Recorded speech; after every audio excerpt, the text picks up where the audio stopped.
Salut chers élèves, bienvenue dans cette série de vidéos consacrée à la notion des espaces vectoriels réels et destinée aux élèves de terminale sciences mathématiques.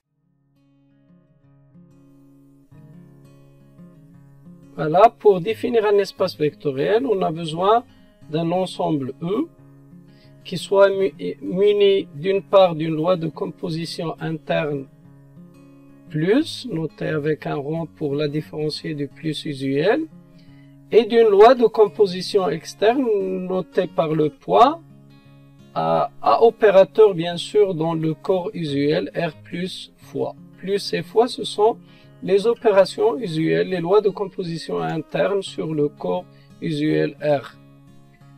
Voilà, on dit que E muni de la loi de composition interne plus et de la loi externe point est un espace vectoriel réel s'il vérifie 5 propriétés. En fait, c'est plus que 5 propriétés puisqu'il y a des propriétés assemblées dans la première condition.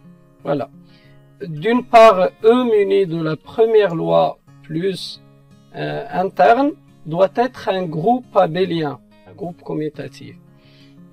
D'autre part, on a 4 propriétés à vérifier. Ces 4 propriétés, ils concernent la relation entre la loi externe et la loi interne plus. Bien sûr, tout en passant par les lois internes sur le corps R, quand il s'agit de coefficients.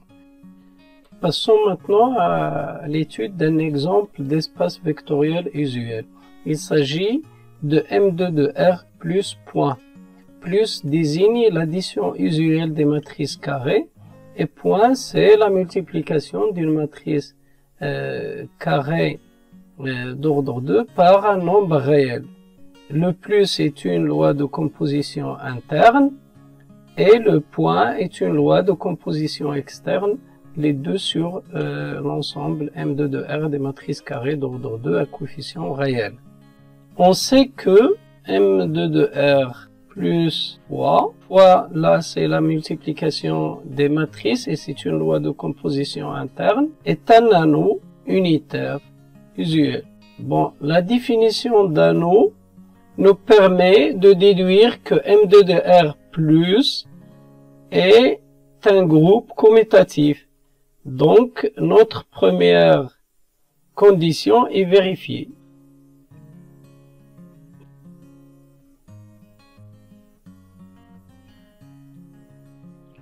Passons à la deuxième propriété. Soit M un élément de M2 de R. On veut montrer que A point M égale M.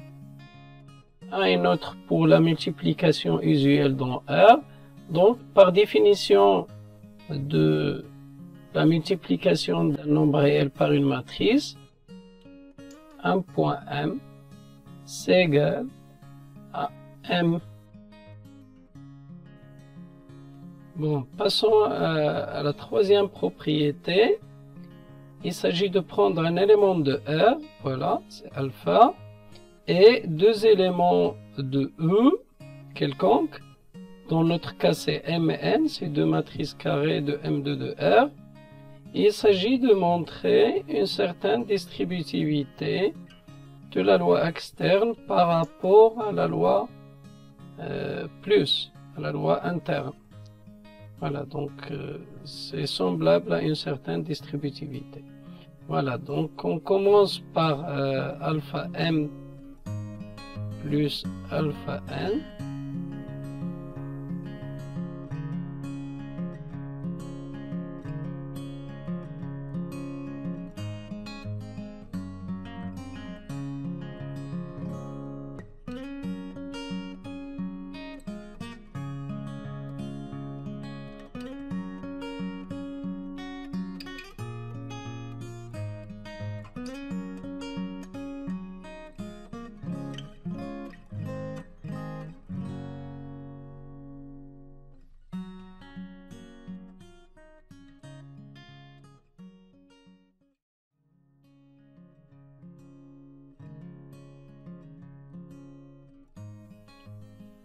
Voilà, une fois cela fait, on remarque que cette matrice-là n'est autre que la somme de M et N, par définition de la somme des matrices carrées. Donc c'est alpha point M plus N. Voilà, donc c'est ce qu'on voulait démontrer. Passons à la quatrième. Voilà, donc alpha bêta appartenant à R carré et M appartenant à M2 de R, montrant que alpha plus bêta point M égale alpha M plus bêta M.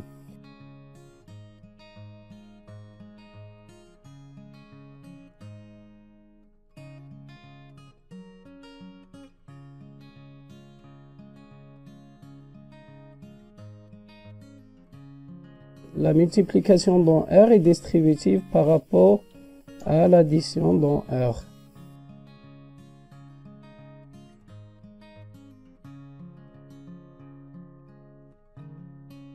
Maintenant, on peut réécrire cette matrice-là sous forme de somme de deux matrices, d'après la définition de la somme de deux matrices carrées dans M2 de R.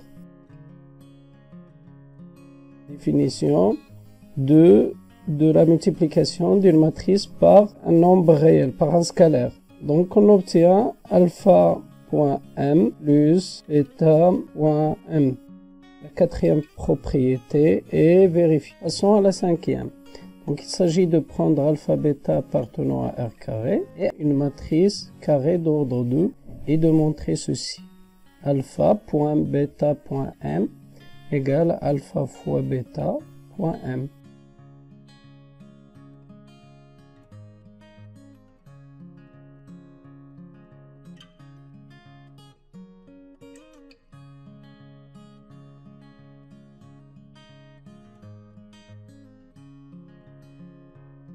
Mais remarquons que démontrer qu'un ensemble muni de deux lois, l'une interne et l'autre externe, est un espace vectoriel, à travers la définition, c'est un peu pénible, mais on aura une autre propriété plus simple pour faire ce travail-là dans une autre occasion.